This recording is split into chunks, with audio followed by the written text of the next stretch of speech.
So let's start this. A couple of weeks ago, I've received a message from Dehancer asking me to test their plugin. It's supposedly a plugin to create looks for videos based on vintage looks and film looks. If you are interested by that, looks like it's a go. So I'll share my screen and I've prepared like three video files. One from the Osmo Pocket 3, it's a 10-bit file. One from Nikon, it's a ProRes 422 file. And the third one is also from Nikon, it's an NN-RAW. And looks like the Dehancer plugin doesn't really support it. In the list, they don't have the Nikon file, the Nikon camera listed. So I will be trying something to play with the settings. Maybe I'll get something that works with Nikon, especially the Nikon NRAW. I will be using it on Davinci Resolve. And let's try it. Let's try this. Let's try all the settings, everything. I'll be sharing the screen of Davinci Resolve, and let's do it right now. So let me move myself so I'll not get much space. Here you go. So as you can see here, we have the Osmo Pocket file, then we go to the ProRes 422, then we end up with the NRAW. Everything was shot by me. This scene was shot a week ago. This one too. This one was shot about 1 year ago. No, it's about 6 months. So let's move to the color page.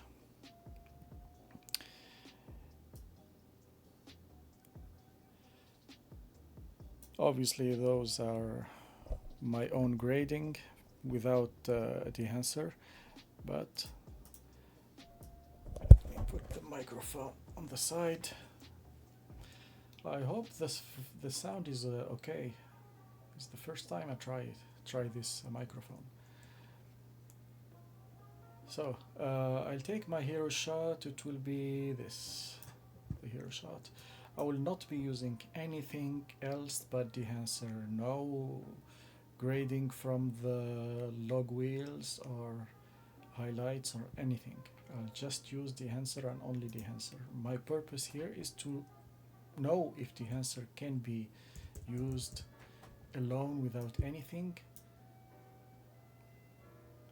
Here. Without any other correction. The only thing that I have corrected here is I've added the LUT. As you can see, it's a DJI LUT for the Osmo Pocket 3. You can download it directly from DJI, and you can play with this setting. Depends on what you'll be getting on the result. You can bypass color management or keep it.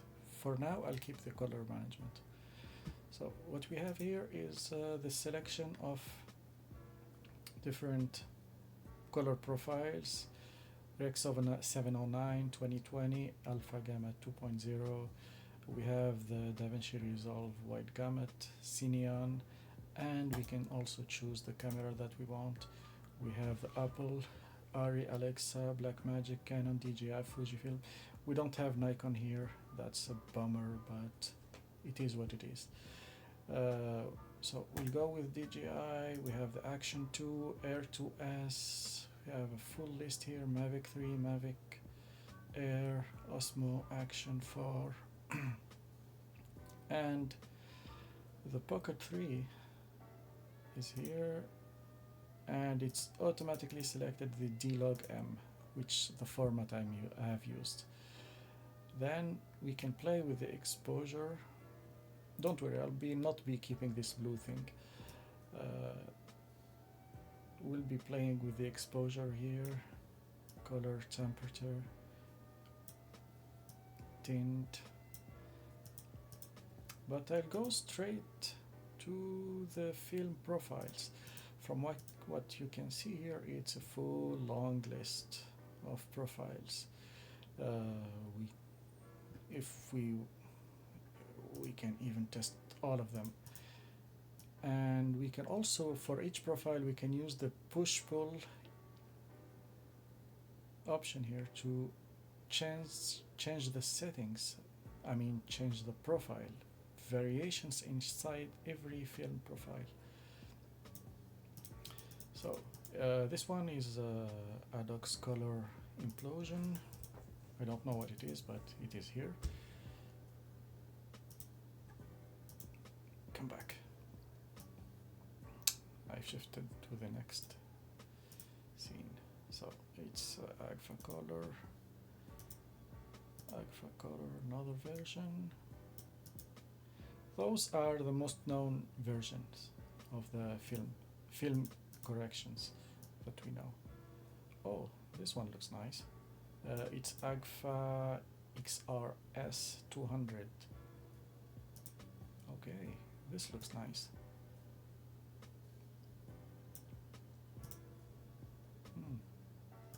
Good. So we have the chrome, Agfa scale. It's like sepia, black and white. The Cinestill, it's very popular. The Cinestill 800 too. 800, it's very popular too, and it looks good, but not as good as the XRS 200. I prefer this one. We have the Fuji colors too, Fuji Chrome, Velvia, Provia. We have all of them.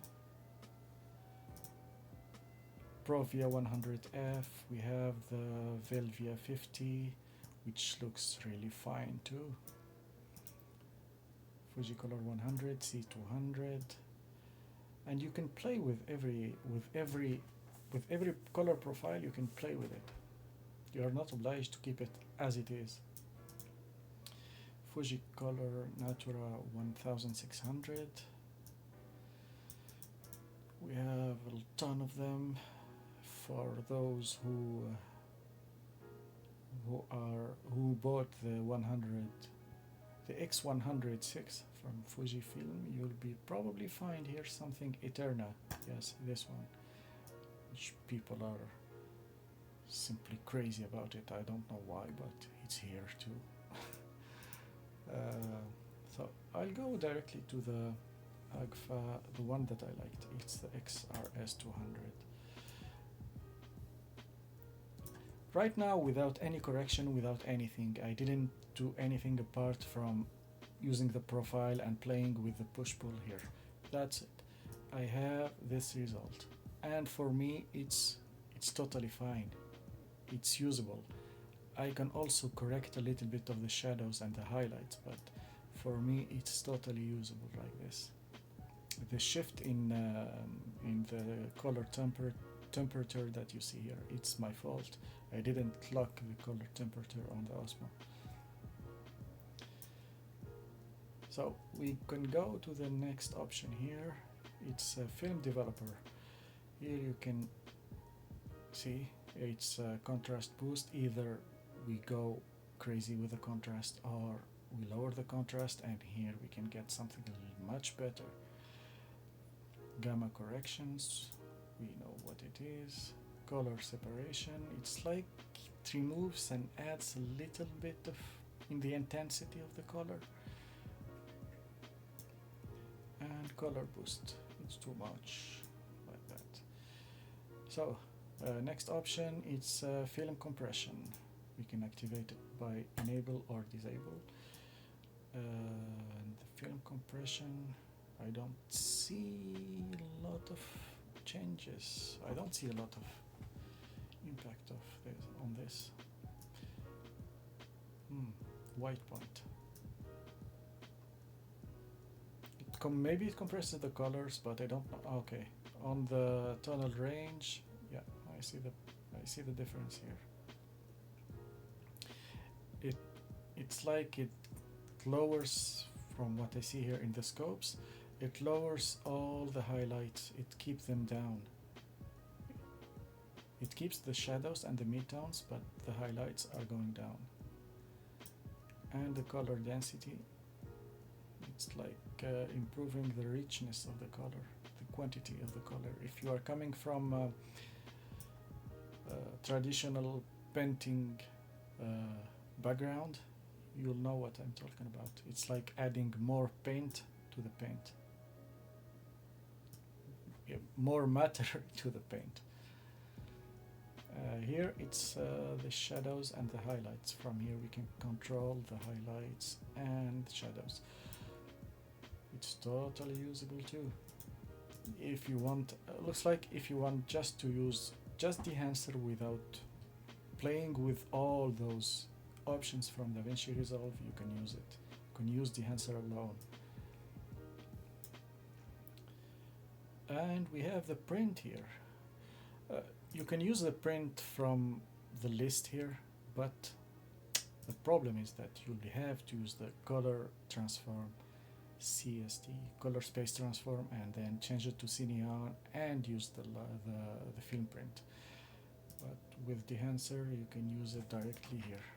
There is the list, Fujifilm 3513 or the 2383. Obviously it will not be the exact same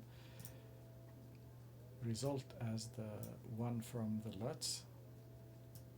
It's not as advanced maybe, but you have all your controls, everything here, everything you need. For a beginner to medium color grader, colorist, you can use this. It's totally usable.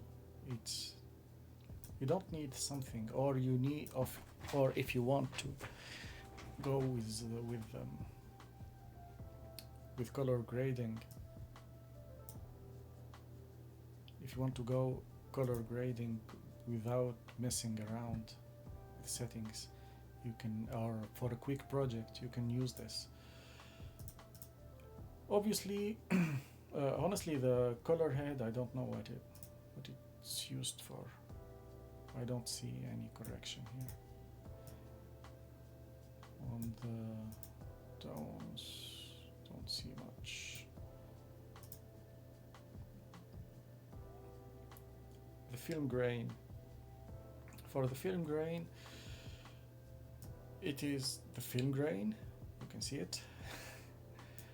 Let me see if I can go full screen. See, film grain, that's a lot.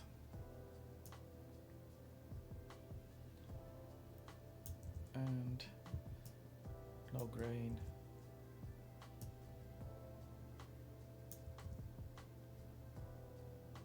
No grain, I said. Yes, this, no grain. So no grain, and with the grain.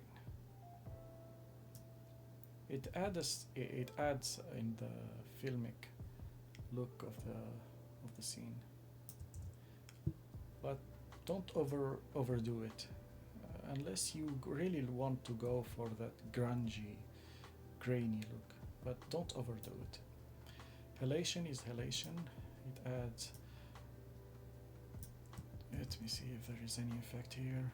It works with highlights. If there is a lot of highlights, it may be good to use it, but here there is none. Color bloom. The bloom also works with the highlights and light areas. There is not a lot of light areas here, as you can see. I don't know with the YouTube compression if you can see it or not. I'll check it with the other files. Film breathe, gateway, film breathe. I think it's like the color. If you can see it, the color is shifting like vibrating a lot. It emulates the old cinema movies, where the projector, the bulb on the projector, it doesn't give the same color, the same intensity of light every time. So it impacts the rendition of the color on the on the screen. It's the same thing. Let me put here, to understand it, I'll put it at 100 on full screen and I'll play the file. You see, the color is vibrating. It's like it's shifting a little bit. See? It's an imperfection, but some people need that imperfection. This is the second file. Not ready for that now. And here we have the gate wave. I guess if I understand it, the gate wave, it's like vibrating the entire film. The little flickers that you see, the little dots that you see, let me stop on one of them, like that's this one. See, little tiny spots of white lines or dots. Those are from the film damage. You can see I'm playing with it right here. It's really that part I like it. For me, if I am going to use the plugin, I'll use it for the film, the print here, the film simulation, the print, the film grain, and the film damage. For me, it will be perfect. I like using those. For the gate wave, I really don't understand it. It like it shifts the size, but I don't see any transformation. So the overscan, I think this one is for here you go. Yes, for the film, it simulates the film, the sides of the 35 millimeters or 8 millimeters or 16. Yes, I have here the 8 millimeter. You can see it.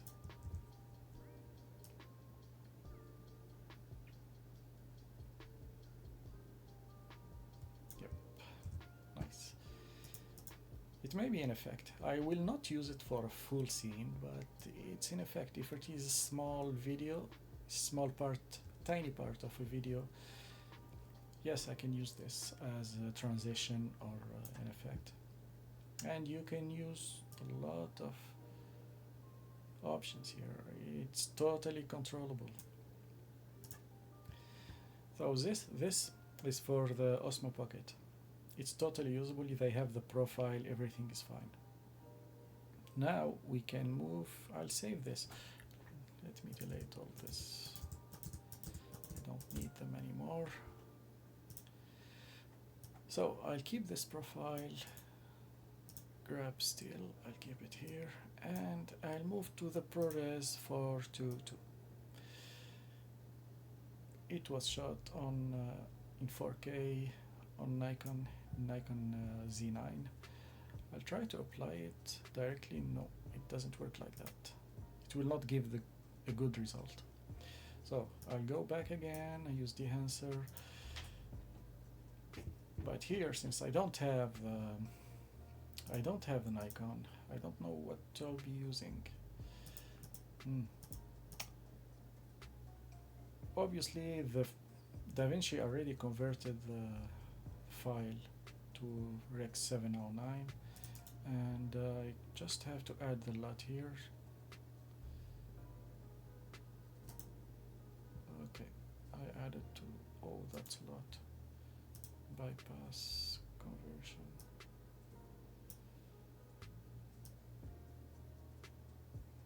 Nope, I don't like it.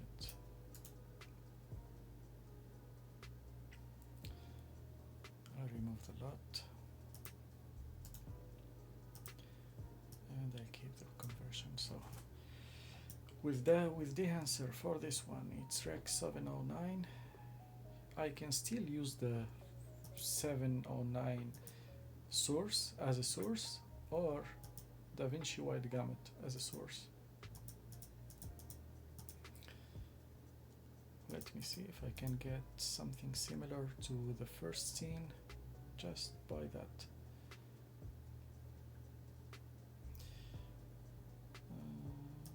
XRS. Okay, it flattened the colors.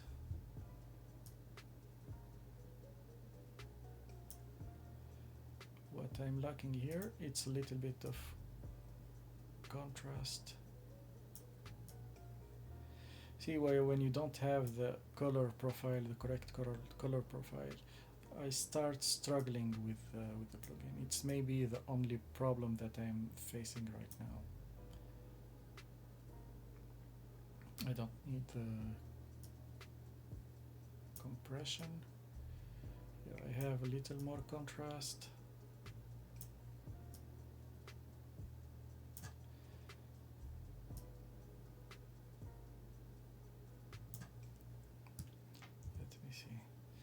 Well, if I don't like the results as they are right now, they lack contrast, and her skin tone a little bit off. But as the first result, yes, I like. As the first try, yes, it may work for Instagram, for something, for social media. It may work, but it needs more. It may be usable for social media, but it needs more work. I can't use it like that.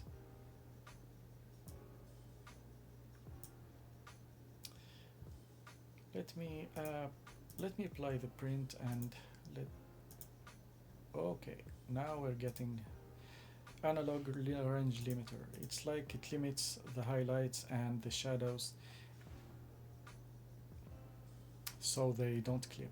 They are all limited in the I forgot how to say it.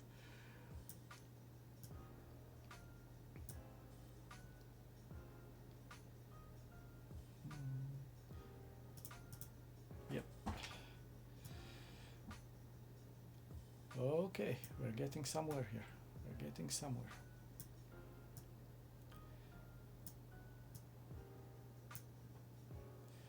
I can have to provide us with a better LUT for the ProRes version of their video files, because here I used the DJI LUT on the Osmo Pocket, and it gave me a great result even without Dehancer. Dehancer added something more to the result.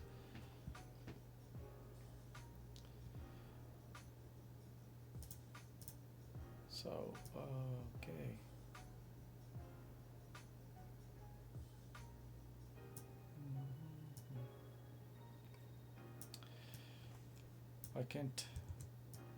I can't use Dehancer alone on the ProRes 422. I have to play with here, adding some contrast, and I'll add another. No, I'll keep this without adding another node. I'll go to the colors. Where is it? Color density. Yes. Impact.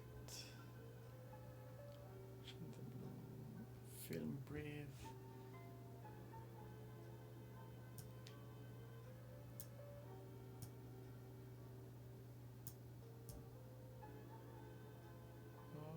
Okay, I think I get it.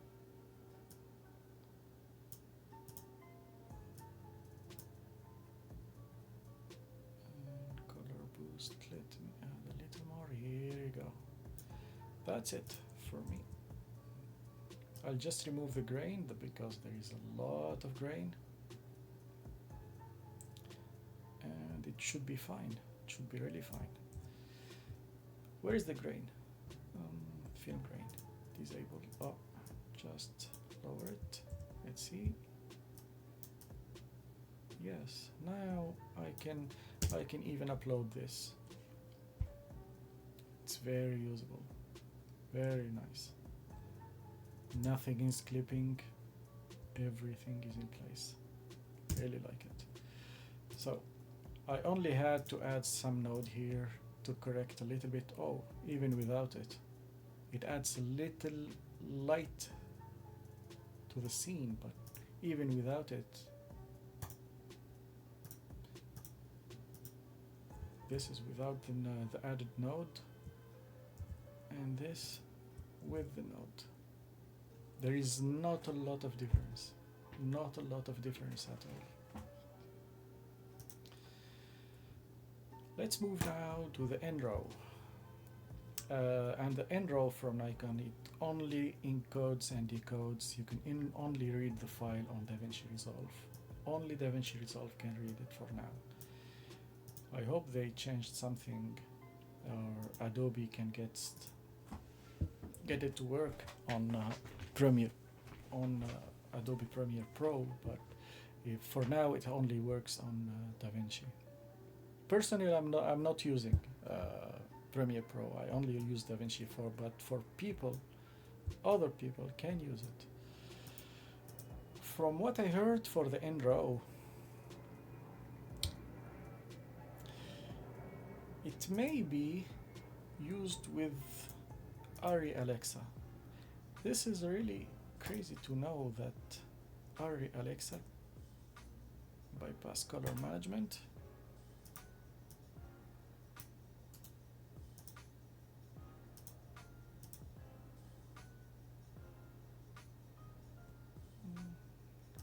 Let me disable this.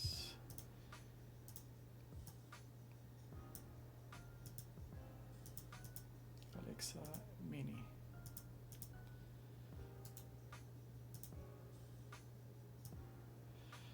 Okay. It is totally usable with Alexa Mini.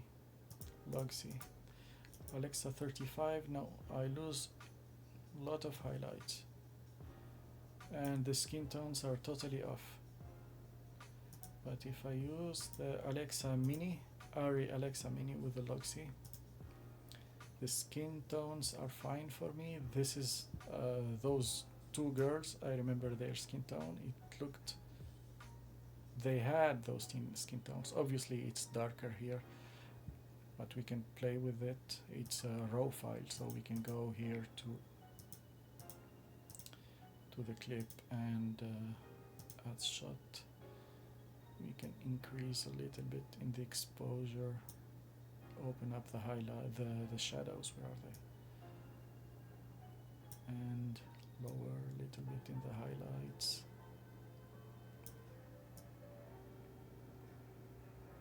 She has a little green tone in her skin. Here it's an automatically selected film. I'll show you what film it is. I will discover it with you, in fact. But I like the image. I really like it.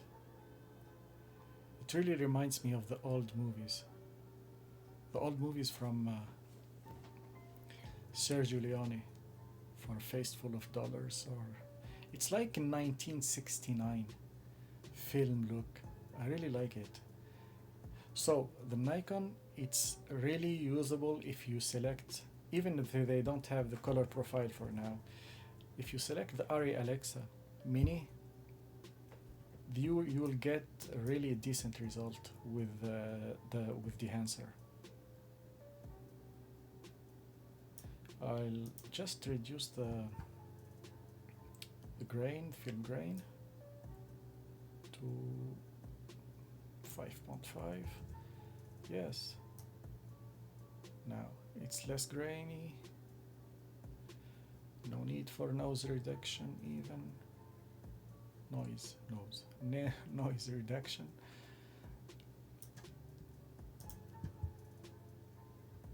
And even without any film print, I'll test it with the film print, but I don't think I'll need the film print here. It's the film that I have here, it's Kodak Vision 3 250D.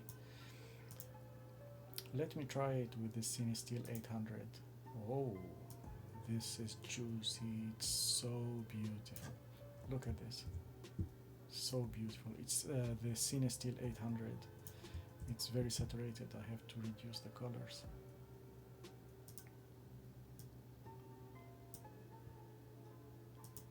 Film compression, color density. We can obviously reduce the colors either from here or just go to the saturation in the, since it's a raw saturation, and play with this with the file here.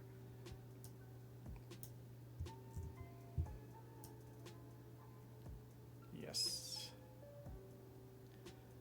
looking great. Looking really great. So for me, Dehancer, it's really a go. It's great. And look, I add the film print simulation. It adds some contrast.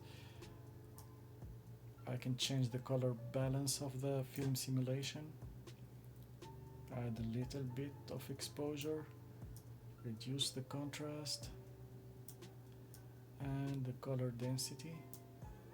Come on, follow me. The color density, and here I have it. I like it. I like this result.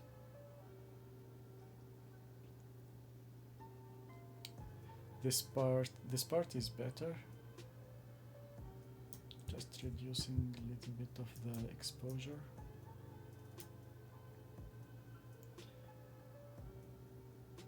And less highlights.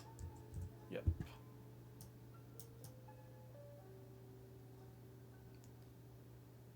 It's a film. It's a film simulation, and it does its job. Everything looks fine here. So this is without the film simulation. This is like a conversion, simple conversion to Rec 709, and this with the simulation. See the big difference.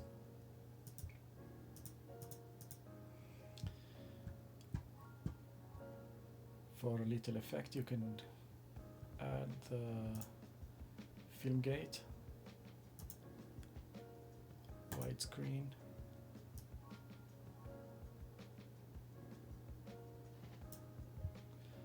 It's really for someone who wants to play with the film, with the videos.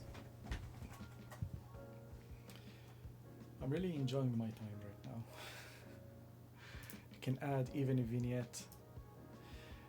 To put it simply, the plugin, you can use it, install it, use it, and only use the plugin itself.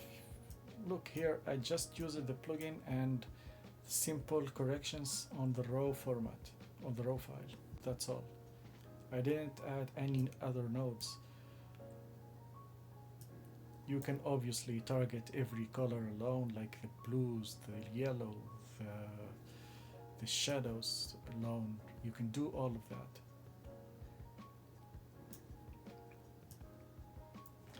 But here, all is working fine. I got a little bit of trouble with the ProRes 422, but but with a little work with the plugin, yes, it works. It gives great results, and everything is fine with it. The Osmo Pocket 3, this is the result. I had to control only the shift in the white balance.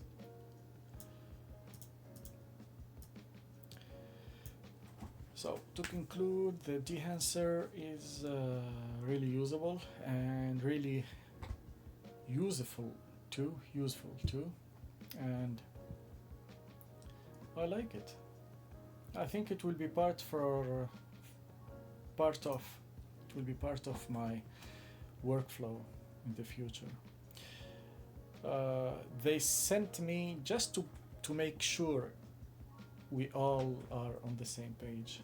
They sent me a license for 1 month to try it, and they didn't send me money or something, so I give a good review. But if it is good, it's good. The only bad thing that I may get is that they don't have the camera that I'm using, and also it's a resource intensive plugin. I don't think you'll be able to use it with the medium PC or a Mac. You need something powerful enough to use it. Like right now, I'm using it on a machine that has 96 gigs of RAM. I have the RTX 4070, and all the footage is on NVMe drives. Also, the CPU, it's the 7950X from AMD Ryzen. So you need something really powerful to run the Dehancer without losing frames, without frame dropping or stuttering or anything.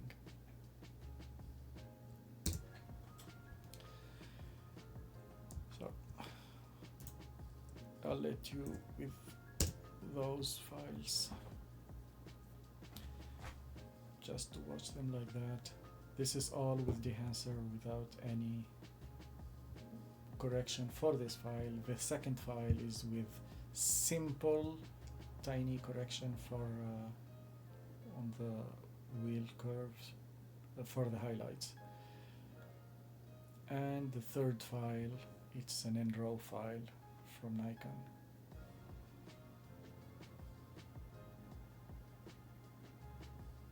That's it. Hope you liked this review, and it was fast. I didn't expect to do it this quickly, but it well, it works. Well, thank you for watching, and hope you liked this review. If you need a more in-depth review about this or about this plugin, and to test it with other files, other video or camera formats, you can just ask me, and I'll try to get those files and test it with them. If you want to subscribe and follow and all that, I'm not used to this at all. You have probably noticed this. Talking to a camera, it's not my thing. People doing it, bravo. I don't know how you do it. It's like crazy person talking to a camera, but here it is what it is. So goodbye.